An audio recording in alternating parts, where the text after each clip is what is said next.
Alors, Paul, nous sommes dans la 3e édition. Très belle rencontre en ce qui concerne justement ce match de gala avec deux nouveaux visages, hormis Alain Giresse qui n'est pas là malheureusement, mais Florent Malouda et Didier Okocha ont fait ce qu'il fallait faire.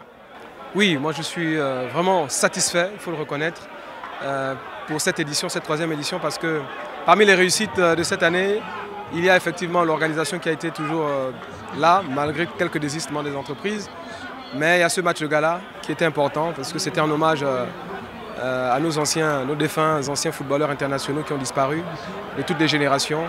Et rehaussé par deux icônes du football, notamment Didier Okocha et Florent Malouda, qui m'avaient invité, Florent à Cayenne il y a quelques mois pour la Golden Cup et qui nous a fait l'honneur d'être aujourd'hui ici. Donc je suis vraiment très heureux de pouvoir vivre ces moments, même si j'étais aux tribunes, je n'ai pas pu être avec mes coéquipiers, mes frères, mes grands frères. C'est des moments, vous savez, qui sont importants, c'est des moments de reconnaissance, qui, sans que vous ne le sachiez, qui permettent parfois de réhabiliter certaines blessures. Et j'y tenais et je remercie le chef de l'État qui, malgré son emploi du temps en période assez chargée, a marqué sa présence aujourd'hui. Je le remercie vraiment et tout le comité d'organisation. Je remercie M. Asseli aussi, Jean Boniface, qui nous permet de pouvoir voir ces installations. Sobraga, avec sa marque 33 Export et toutes les équipes qui ont participé. Voilà Paul, une dernière question toute simple. On a vu le président un peu ici, là aujourd'hui, c'est une très bonne chose.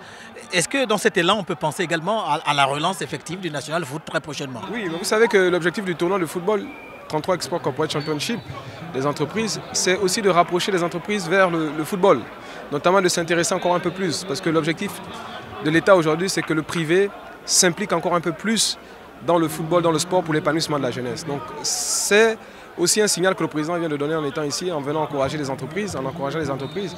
Et comme vous le savez, il a déjà donné des indications au gouvernement, notamment au ministre des Sports, pour justement la relance du football. Les financements sont prêts. Donc je pense que c'est sur la table du ministre. On espère cette fois que ce sera le bon départ. Mais dans l'esprit du président, il a toujours mis les moyens qu'il faut depuis qu'il est arrivé pour réhabiliter certains athlètes, notamment qui avaient des dettes, Daniel Cousin et d'autres qui vont suivre, qui avaient des dettes avec l'État. La question, effectivement, la relance du championnat et le financement innovant à créer. Donc tout ça, c'est sur la table du gouvernement et du ministre des Sports. Je pense qu'il, dans quelques jours, fera des annonces pour la réouverture du championnat national. Merci Paul. Je vous en prie.